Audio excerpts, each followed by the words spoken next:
Beh, questa è una bellissima giornata, si è realizzato un sogno, aver fatto la nuova cittadella della salute, ma soprattutto in un contesto nel quale nel frattempo abbiamo investito nella formazione accademica e quindi l'Università di Padova ha il suo corso di laurea in medicina e chirurgia completo e dall'altro voglio ricordare che qui diamo vita a 458 posti letto di altissima specializzazione. Sì, dirò che tutti i cantieri hanno i loro problemi, qui insomma ne siamo venuti fuori una decina d'anni e nel frattempo la pandemia, nel frattempo un bel po' di problemi.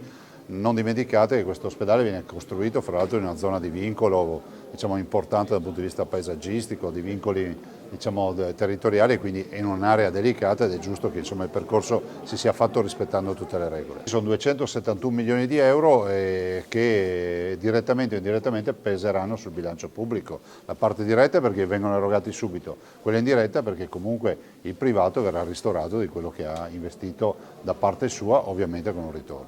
Questo è il nostro mandato, il mio oggetto sociale come azienda è quello di difendere la sanità pubblica, la sanità privata è importante, però è bene dire ai cittadini che se oggi abbiamo difficoltà è perché non ci sono lavoratori, non ci sono medici, non ci sono infermieri, abbiamo difficoltà. Do solo un dato, sono state assunte circa 21.000 persone negli ultimi 3 anni nella sanità del Veneto, 21.000 persone, il saldo comprendendo le assunzioni e le cessazioni, cioè i pensionamenti o l'abbandono del posto di lavoro, da 21.000 siamo a più 3.063. E questo è il dato in 3 anni. Considerate che nel 2022, cioè quest'anno, noi abbiamo fatto 5.022 assunzioni e il saldo di quest'anno è più 212.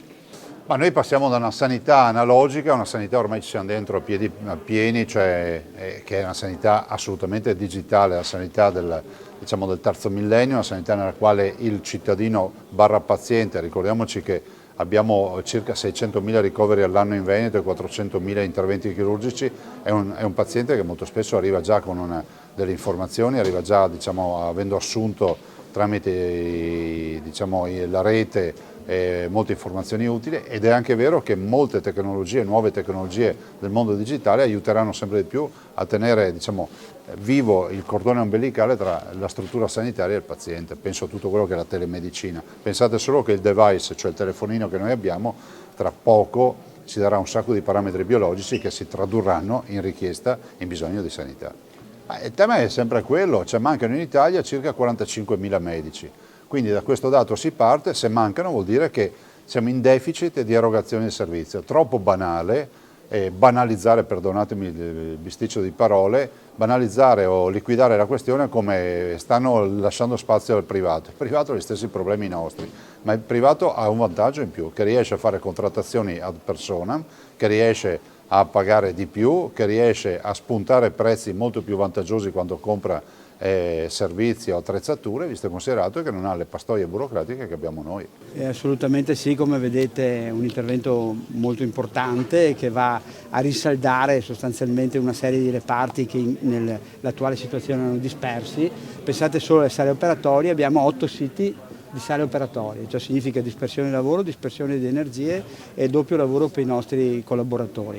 Avere 25 sale unite in un unico blocco significa intanto utilizzare al meglio il personale e far lavorare meno il personale dal punto di vista anche dei pedonaggi, quindi sicuramente sì, e poi diventa una sanità di estrema eccellenza per le tecnologie. Solo le sale ibride che avete visto costano dai 5-6 milioni l'una, quindi è chiaro che abbiamo portato, e ringrazio la Regione Veneto, altissima tecnologia. Allora, abbiamo questo problema degli arredi. Allora, ai primi di marzo discuteremo con al TAR ovviamente e noi siamo convinti che sarà la scelta che ha fatto la Commissione la scelta corretta.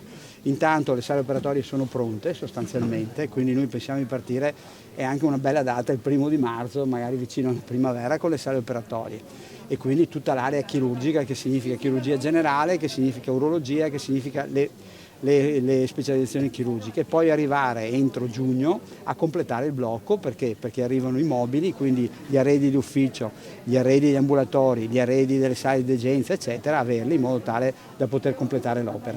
Allora qui abbiamo sostanzialmente, qui portiamo ovviamente una cosa che a Treviso facciamo ma andremo a sviluppare maggiormente, quindi la chirurgia massillofacciale, la chirurgia toracica e anche l'endochirurgia vascolare che andremo a potenziare. Quindi sicuramente dovremo portare personale in più che noi contiamo di trovare, anche perché la Regione Veneto e l'Università ci ha autorizzato a portare a 200 il numero di infermieri, e quindi in qualche modo superare anche solo il turnover e avere qualche persona in più. Noi ci facciamo un'inaugurazione virtuale tra di noi a giugno 2023, dove andremo a visitarla, ovviamente con i pazienti dentro, andiamo a farci un giro insieme e li avremo tutti dentro. È chiaro che non potremo fare inaugurazioni di nessun tipo, ma comunque potremo vederla attiva, viva e completa. Abbiamo 850 parcheggi che ovviamente una quota parte saranno a pagamento comunque col costo di €1, 2 a giornata, e il resto saranno, altri 500 saranno ovviamente parcheggi invece gratuiti. E questo è un project financing, prevede anche questo. Quelli a pagamento sono già aperti? No, assolutamente no. Quando aprono? Li apriremo quando la cittadella è completa, quindi dopo giugno.